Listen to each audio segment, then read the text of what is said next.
Hello ladies and gentlemen, and welcome back to Hello Dave with Down to Earth Astronomy. It's Monday, so let's take a look at what's been going on in Elite and on the channel. First of all, Monday Friendship posted a rather curious tweet where they had a bit of a hidden message inside. The picture was a picture of a Thargoid under the message where they asked what people's favorite mystery was in Elite. Now the main purpose of this was the little hidden Morse code in the corner of that picture that spelled out Hesperus when decoded.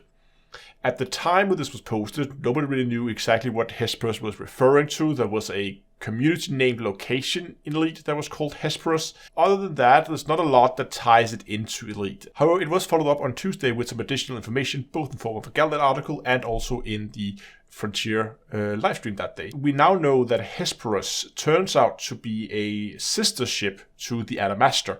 Now you may remember the Adamastor for being the focus around the Halloween event that was running last year. This ghost ship that has been adrift through space for hundreds of years only to arrive back in the bubble kind of at random. After it's been to a rather long journey, and it was what sparked the whole discovery of some additional Thargoid sites and Thargoid research sites out close to the Coalsack Nebula. And with there being a sister ship, one can only wonder where that has been and what that has been up to and why that has not been heard from in hundreds of years. So my guess is that this may be something that's going to happen in next week's community goal. I'm pretty sure that means that this story is going to continue. Very interesting, and I love these puzzle events. When Frontier do them, they're always fun to go out and solve puzzles in Elite. And when there's a good story attached to it, it always helps.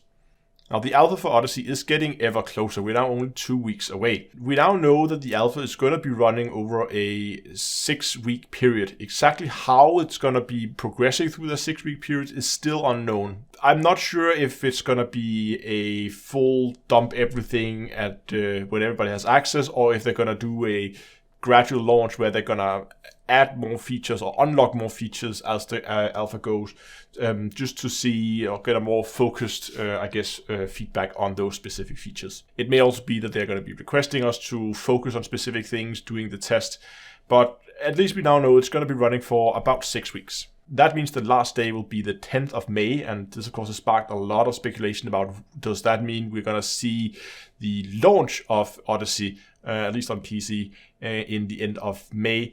Personally, I think we may, but I also think that Frontier is going to do a very short beta period. This is, of course, not something they confirmed. This is just my own guess.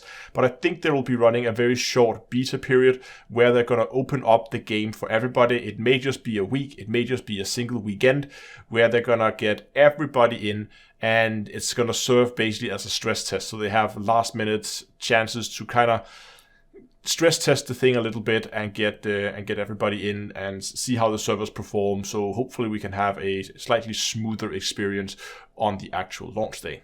But over on the live server, things are also heating up, quite literally. Multiple stations across the bubble has been attacked once again. While we've seen these stations being attacked by Thargoids in the past, it seems that this time around it is the Marlinists. I'm not sure if that has been 100% confirmed, but that is the theory right now, that those are the guys who have been responsible for the attacks. And this, of course, comes right during the Galactic Summit. Lore-wise, this seems like an extremely weird move from the Marlinists.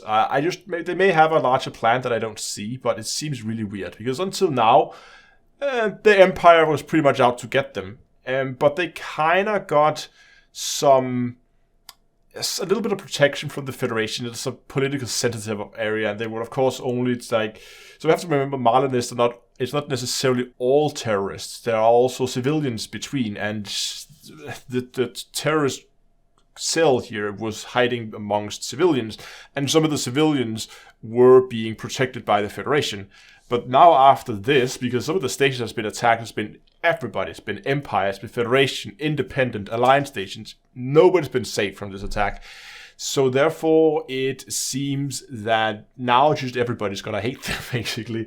And it's, I don't know, unless they have some really powerful backing, it seems to be a little ballsy to go and try to put yourself up against Federation, Empire, Alliance at the same time. It seems to be bound to fail. If those three superpowers decide, yeah, you're gonna be removed from the galaxy, then you better have some really big guns if you don't want that to happen. At the very least, that's another very interesting storyline to see how that plays out. And I have a feeling, and this is again just a guess and my own thoughts, that maybe Frontier are building this up as having like a new quote-unquote evil or hostile superpower in the game, which could be something that would tie into maybe some of the stories they want to tell us during Odyssey. That would at least make sense, that they would need some kind of faction that is just per default the bad guys. And that might be what they're building up here.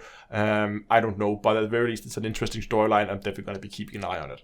And then I just need to talk about the live stream tomorrow. Either I'm going to go and do some more mining testing. I did some testing last week, got some rather interesting results, and I may continue that investigation. If not, then I'm going to go and probably run some BGS stuff, do some missions for Terra X.